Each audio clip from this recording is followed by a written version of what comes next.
Kita ke sorotan lain, Saudara. Bupati Pati yang juga mantan anggota Komisi 5 DPR RI, Sudewo, diduga tidak hanya bermain di satu proyek dalam dugaan penerimaan suap proyek jalur kereta api yang dikerjakan Direktur Jenderal Perkeretaapian atau DJKA Kementerian Perhubungan.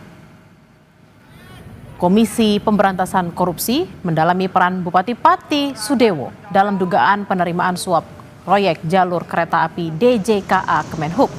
Sebelumnya dalam persidangan di Tipikor Semarang, nama Sudewo yang masuk dalam BAP dan hadir sebagai saksi kala itu disebut menerima komitmen fee senilai 720 juta rupiah pada paket pekerjaan pembangunan jalur ganda kereta api antara Solo Balapan, Kadipiro, Kalioso, KM 96 plus 400 sampai dengan KM 104 plus 900. Deputi Penindakan dan Eksekusi KPK Asep Guntur bilang keterlibatan Sudewo pun didalami dengan menelusuri seluruh proyek lantaran diduga Sudewo menerima suap bukan hanya dari satu paket pengerjaan saja. Asep menyebut Sudewo akan dijadwalkan untuk dipanggil ke KPK ketika penyidik telah mengumpulkan benang merah maupun bukti dari keseluruhan proyek untuk bisa menangani kasus bersamaan. Yang bersangkutan itu tidak hanya di proyek yang itu. Jadi di hampir seluruh proyek itu ada perannya, sehingga kami harus menunggu penanganan perkara di yang lainnya, sehingga untuk dia bisa nanti sekaligus gitu ya, sekaligus untuk penanganannya. Jadi tidak hanya nanti satu misalkan di Solo Balapan Kadipiro, nanti satu Tegal Solo seperti itu enggak seperti itu gitu. Jadi ya kalau itu orang-orang yang berbeda saja. Kalau orangnya sama, itu akan disatukan untuk penanganan perkaranya. Panitia Khusus Hak Angket Pemakzulan Bupati Pati langsung bergerak cepat menggelar rapat, Saudara. Pansus meneliti dan menginventarisasi poin-poin dugaan pelanggaran administratif Bupati bersama sejumlah ahli tata negara dan akademisi. Pansus mengumpulkan 22 tuntutan pendemo yang dirangkum menjadi 12 poin. Poin-poin itu berupa dugaan pelanggaran yang dilakukan Bupati Pati dan akan dipelajari Pansus.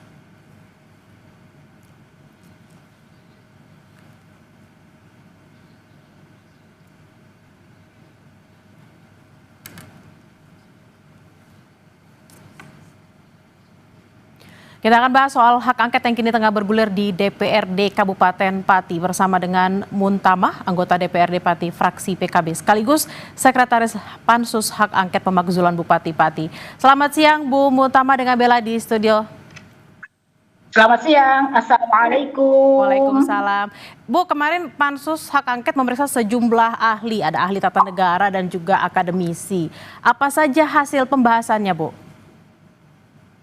Bersama dengan tim ahli, kami tidak memeriksa, tetapi kami minta untuk didampingi agar kami dibantu berkaitan dengan masalah-masalah yang berkaitan dengan hukum. Oke, lalu bagaimana dengan komunikasi Bupati dengan DPRD sebagai mitra kerja? Dalam rapat DPRD terungkap DPRD katanya tidak tahu menahu nih soal pemecatan pegawai honorer di RSUD Suwondo yang katanya dengan dalih efisiensi. Iya, sepengetahuan saya DPRD tidak diajak bicara soal itu. Ya memang saat ada pemecatan kami tidak tahu sama sekali, tetapi ada informasi yang kami terima dari masyarakat bahwa RSUD Suwondo menonaktifkan pegawai sejumlah 220 seperti itu. Bu Muntamah, tadi di informasi sebelumnya, sebelum kita berdialog ini ada info bahwa ada 12 poin yang didapatkan dari hasil pemeriksaan kemarin dengan para akademisi dan juga ahli tata negara. Poin-poin apa saja yang saat ini akan didalami oleh panitia hak angket? Ya, itu begini, dari teman-teman aktivis yang berdemo saat itu, kami diberikan 25 poin, di mana 25 poin ini kami klasifikasi, kami identifikasi sehingga menjadi 12 masalah. Dari 12 masalah itu baru satu masalah yang kita bahas di dalam rapat pansus, yaitu masalah terkait dengan RSUD Suwondo, terkait dengan penonaktifan pegawai, serta terkait dengan pengangkatan direktur rumah sakit yang diindikasikan tidak sesuai dengan peraturan perundang-undangan yang berlaku, seperti itu. Lalu Bu Muntamah, terkait dengan tadi kan yang baru dibahas adalah soal pemecatan di RSUD Suwondo. Kenapa kok bisa antara Bupati dan DPRD tidak ada komunikasi terkait dengan pemecatan pegawai? Karena yang dipecat bukan cuma 1-2 orang, tapi hampir ratusan orang, kemudian merekrut lagi ratusan orang. Apakah memang tidak ada komunikasi atau mungkin DPRD tidak bertanya atau mungkin seperti apa, Bu? Ya, selama ini Bupati kalau membuat kebijakan memang karena adanya Inpres nomor 1 tahun 2025 dan SK Mendagri nomor berapa itu, Bupati mempunyai otoritas yang dipayungi hukum tersebut ketika merubah perda ini tidak pernah bermusyawarah atau mendapat persetujuan dari DPRD. Beliau mengubah perda APBD menjadi perkada, ini sama sekali tidak melibatkan DPRD. Oke, kalau itu terkait sehingga untuk penonaktifan pegawai rumah sakit itu pun juga tidak memberitahu sebelumnya kepada DPRD. Oke, kalau itu terkait dengan pemecatan di RSUD, lalu dengan yang kemarin soal tarif PBB yang naiknya 250%, naiknya nggak tanggung-tanggung nih, bukan cuma sekian 1-2%, tapi 250%. Apakah memang tidak ada komunikasi, baik itu Bupati berkomunikasi dengan DPRD atau mungkin DPRD dapat info nih dari masyarakat di sana gitu, kayaknya mau ada kenaikan pajak PBB 250%, apa memang tidak ada informasi itu, Bu? Tidak ada informasi secara formal dalam arti pemberitahuan sebelumnya kepada DPRD, sehingga DPRD ini tahunya dari masyarakat bahwa masyarakat keberatan dengan kebijakan Bupati yang menaikkan pajak PBB itu sampai dengan 250%. Ketika memang DPRD mendapatkan informasi dari masyarakat, apakah memang di sana tidak ada keinginan untuk langsung menyambut bola dan juga bertanya langsung ke Bupati, Pak, kok ini ada kenaikan 250% tapi tidak dikomunikasikan? Ya, memang belum sempat dikomunikasikan, tetapi masyarakat sudah bereaksi.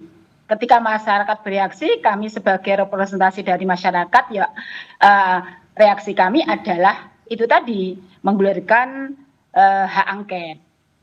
Oke, nah terkait juga dengan pansus nih Bu, ini ada target kurang lebih sekitar 3 bulanan ya Bu. Apakah memang ini kan sudah ada informasi yang banyak, tuntutan masyarakat sudah juga jelas kemarin ketika demo. Apakah mungkin memang waktu pansus angket ini bisa dipotong lebih cepat begitu Bu? Aturan masa pansus itu 60 hari. Kami sudah berupaya mempercepat sehingga kami maraton rapat 2 hari, tanggal 13 dan tanggal 14, kami rapat sampai malam hari. Tanggal 14 sampai hampir maghrib kami rapat, sehingga insya Allah untuk waktu itu bisa kami percepat dengan kami selalu maraton rapatnya. Tidak hanya pagi, siang, sore, tetapi bahkan kami kalau nanti memang harus dilaksanakan malam hari, kami siap untuk melaksanakan malam hari. Baik. Terakhir Ibu, kapan Pansus akan memanggil Bupati? Saat ini yang dipanggil baru pihak terkait di Rumah Sakit RSUD Suwondo, tetapi nanti kalau memang Bupati harus kami undang atau kami panggil, maka akan kami panggil. Ini bertahap, dari masyarakat yang dinonaktifkan, dari pegawai yang dinonaktifkan, kemudian dari pihak manajemen rumah sakit, kemudian pihak terkait seperti BKP SDM, kemudian dari asisten 1 yang berkaitan dengan rumah sakit, beberapa OPD sudah kami panggil. Tapi Bupati pasti akan dipanggil ya Bu? Nanti kalau memang dibutuhkan, maka kami akan memanggil Bupati. Baik, terima kasih atas waktunya Ibu Muntama, anggota DPRD Pati, fraksi PKB. Selamat bertugas kembali, Ibu.